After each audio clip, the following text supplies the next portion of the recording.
a thrill, with darkness and silence through the night.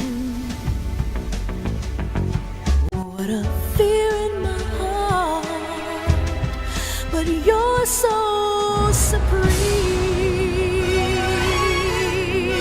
I'd give my life, not for honor, but for you.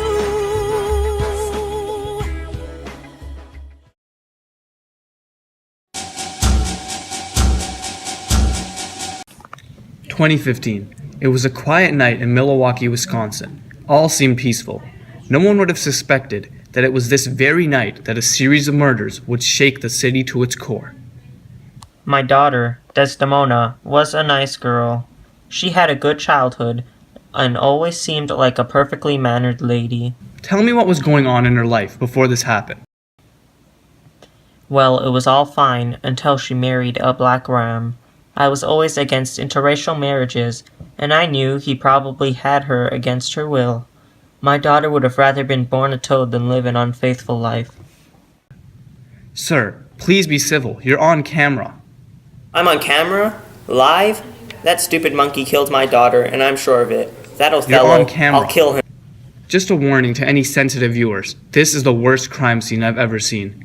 It's also the only crime scene I've ever seen. There's no blood, no fingerprints, just some strangle marks. It looks like there's little to no evidence here. It almost looks like an accident.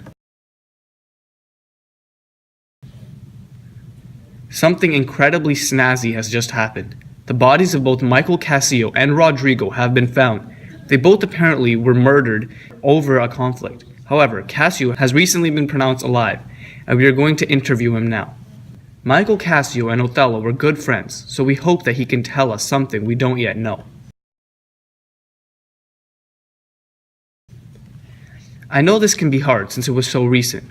Somehow you're not bleeding to death from the stabbing, but anyways, could you tell us about the events leading up to the conflict and whether or not it had anything to do with the death of Desdemona? It was all too quick. First I saw Rodrigo charging at me from nowhere. Then all I could see was my knife going through him. The adrenaline was so high, I didn't even feel anything when Rodrigo stabbed me. Okay, if you had nothing to do with your friend Desdemona's death, then I'll be leaving.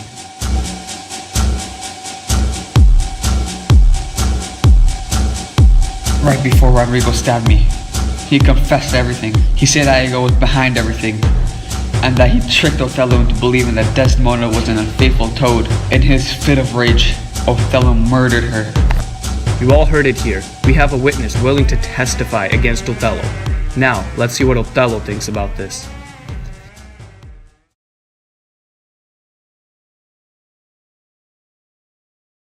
Yes, investigator?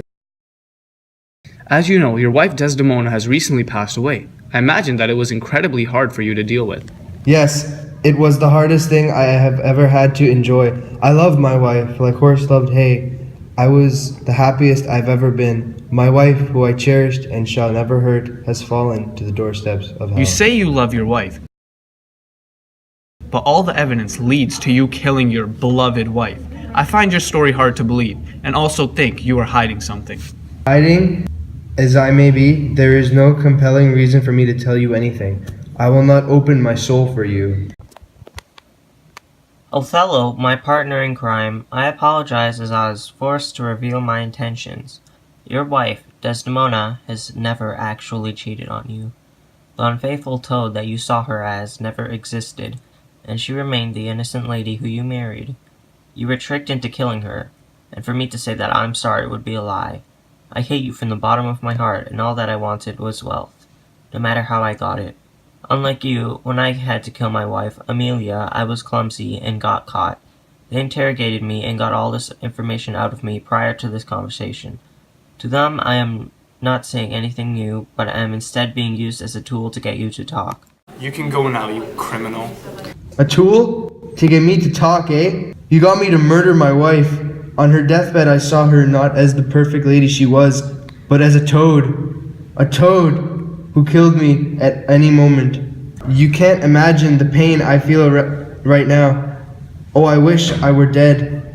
The sound of her voice will haunt me for the rest of my living days. Since you were tricked into killing her, we might be able to let you off the hook if you tell us exactly what happened.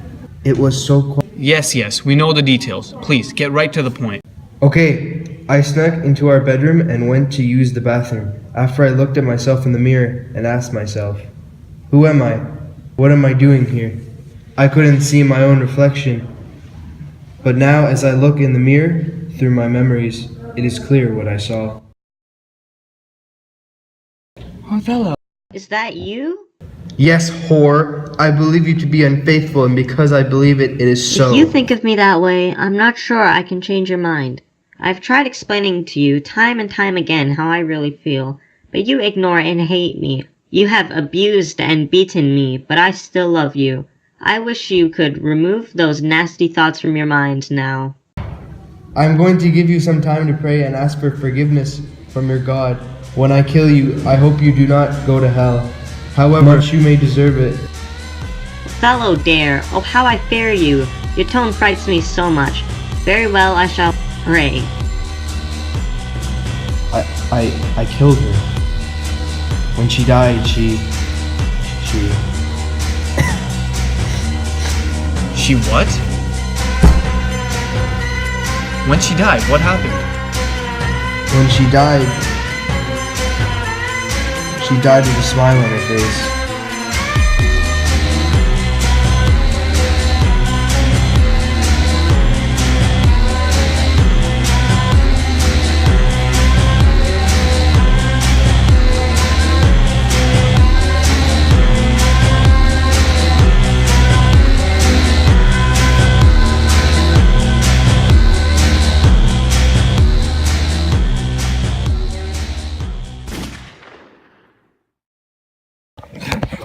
After the suicide of Othello and the rest of Iago, the murder case of Desdemona has finally come to a close.